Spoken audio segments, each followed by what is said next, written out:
ঢালিউডের আলোচিত অভিনেতা জায়েদ খান আবারও আলোচনার কেন্দ্রে। শুক্রবার রাতে ফেসবুকে একটি পোস্টার শেয়ার করে তিনি ছুড়ে দিয়েছেন এক নতুন রহস্য।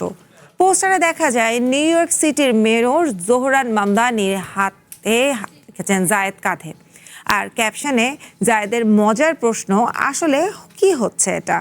পোস্টটি মুহূর্তেই ছড়িয়ে পড়ে সোশ্যাল মিডিয়ায়।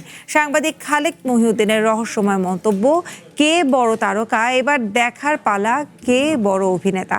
জল্পনা কল্পনায় আবারও ঘি ঢালে দেয়। শেষ পর্যন্ত রহস্য ভাঙেন জায়েদ খান নিজেই।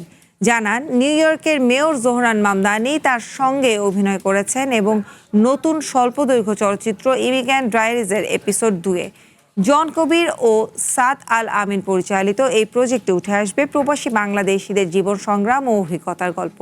জায়েদের ভাষায়, এটা শুধু তার গর্ব নয়, এটা বাংলাদেশের লাল সবুজ পতাকারও গর্ব। এখন অপেক্ষা শুধু 27 মে রাত 9টায়। দেখা যাক মেয়র আর জায়েদের এই অপ্রত্যাশিত জুটি দর্শকদের কতটা চমকে দিতে পারে।